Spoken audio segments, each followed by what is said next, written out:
So let me ask you, back in February, had you ever heard of the term social distancing? How about shelter in place? Never ever had I used those terms in a sentence. And now that's all we hear.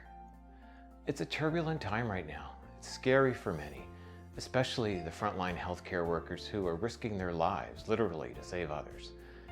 Families of kids with disabilities or other serious health conditions, well, they're feeling a whole lot more stress than usual right now, and that's not good. And people's mental health are suffering tremendously. So how should you navigate through all of this turmoil and fear and uncertainty? Well, having raised a young adult with complex disabilities and having gone through cancer myself, I've learned a thing or two about coping with the impossible. So I want to share with you 4, I would call winning strategies that's worked for me. The first one is called win the next shift. Well, this is a basic strategy to winning any sports contest. You know, in baseball, that could mean getting the next out or winning the next inning. In basketball, it could mean your next 24-second shot possession. If you coach your team to take that approach, and you actually accomplish it for each and every shift, then you're going to win the game, hands down. Now, how this applies to coping with a tragic or traumatic situation is quite similar, actually. You just figure out what the next shift looks like that you're confident you can win. It could be to just take one day at a time. If you get through that day and things don't get worse, maybe that's enough. Or if lasting the day is too much, you might have to go a little smaller, maybe like 1 hour at a time or one event at a time, whatever. The idea is to put a box around your problem so it's small enough for you to manage. You know, get control over it, see it more clearly, and then start winning shift by shift. Let me give an example. When I was going through chemo during my battle with colorectal cancer about 13 years ago, my treatments were 14 days apart. Day 1 was easy because I was all pumped up on steroids. But days 2 to 7, they were really tough as I fought through extreme fatigue and nausea and just an overall unwell feeling. But by day 8, those effects leveled off and my energy started to pick up.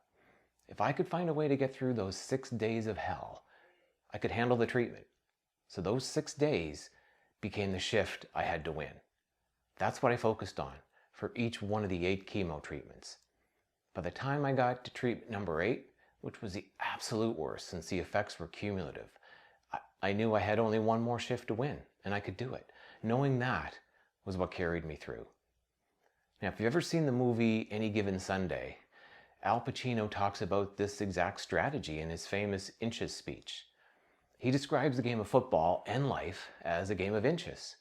He says, you know, when you get old in life, you find out that life is this game of inches. The inches we need, well, they're everywhere around us.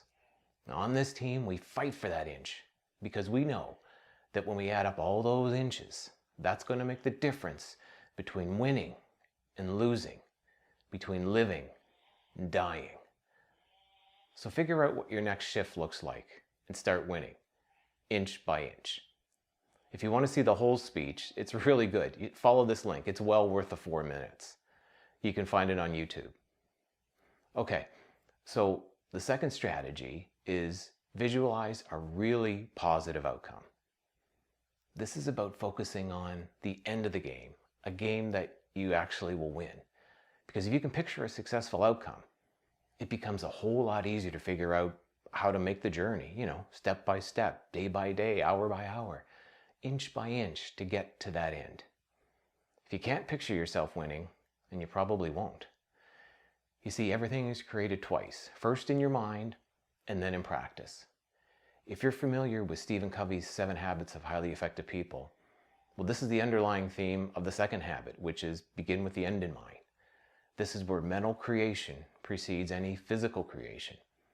So if we take habit 2 one level deeper, it's just about believing that if you can dream something up, if you can picture it, then there's always a path to achieve it. The fact that you can actually see the outcome in your mind means that the outcome is, in fact, possible, and you can begin to move towards it. Now, that sounds really abstract, I know, but so to make this strategy work for you, you just do these 3 things, okay? So the first thing is write it down. Describe what that really positive outcome looks like in incredible detail. Second thing is read it out loud. Keep repeating it until that picture becomes even more clear. And then once you've done that, make the picture even better. Use more descriptive words. Make the words dance off the page until what you've described is so real that you can actually feel and see and even smell what it's like to be there. Because, this is what all world-class champion athletes do, by the way.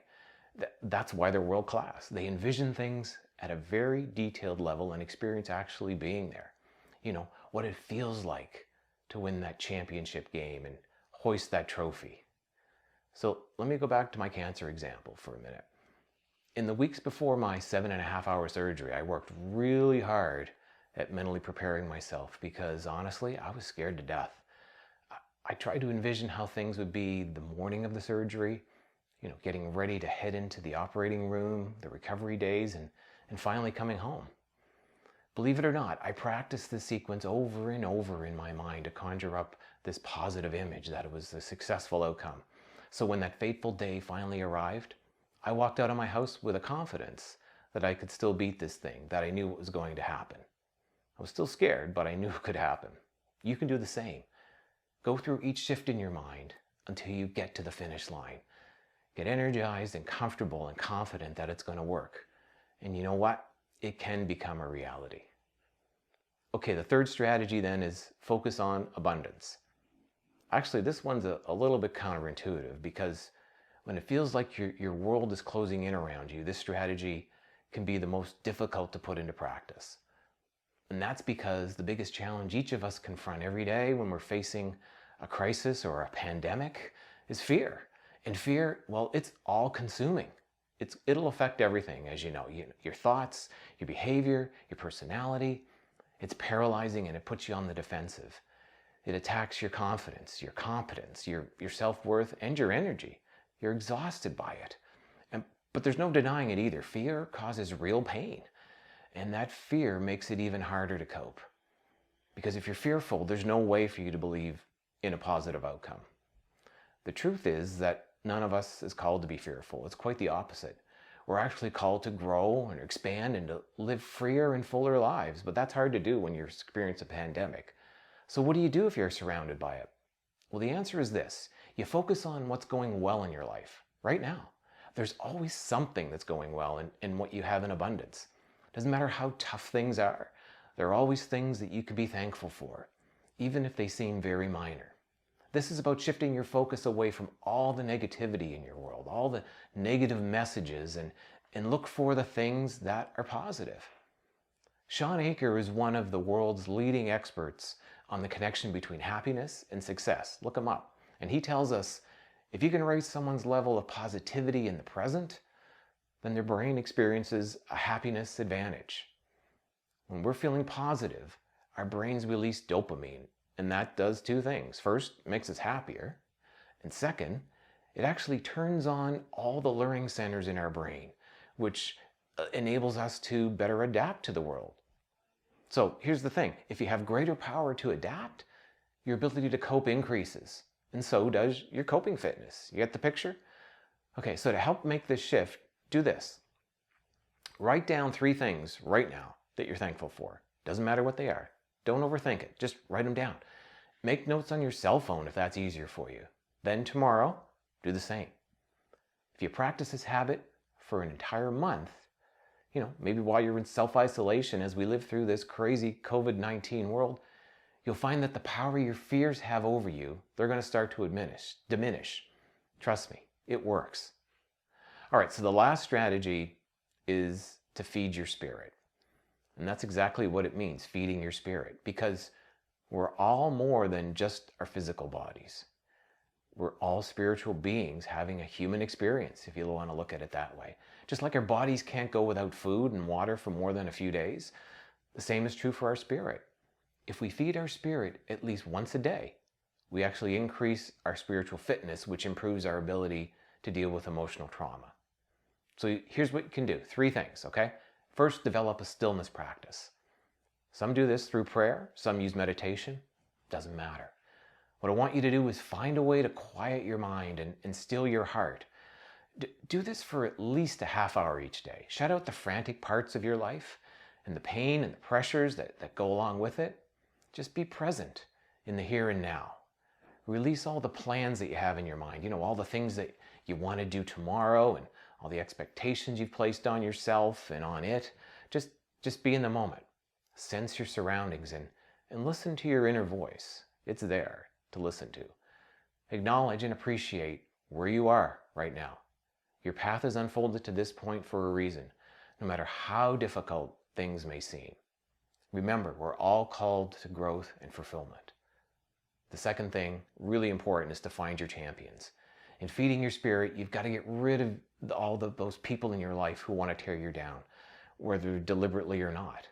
That's because a good seed can never grow in toxic soil. The second is then just take solace in the fact that you're not alone, okay? We're here too. Keep searching for those who are supportive and could build you up. These people are going to show up exactly at the right time, exactly when you need them, and they'll bring new energy, new ideas, and new teachings. So just be patient. These are your champions. Keep building that network of champions every day. And the third way is just make love a part of your life. It's what all of the world's religions actually have at their core. That means giving love and accepting love. Let those around you know how much they mean to you. If you do, it's going to build a greater awareness of who you are, and that'll make you available for greater things. So just try applying one of these, just one of these strategies today. They all work together. So you don't need to completely change how you're living right now. Just start, at least. Getting through the coming weeks and months, it's going to challenge every one of us in a whole lot of different ways. But here at Soaring Families, we can be your ally and your supporter to achieving that really positive outcome. Subscribe to our YouTube channel. That would be great. Or even send us an email to mike@SoaringFamilies.com. Take care, keep soaring, and be well.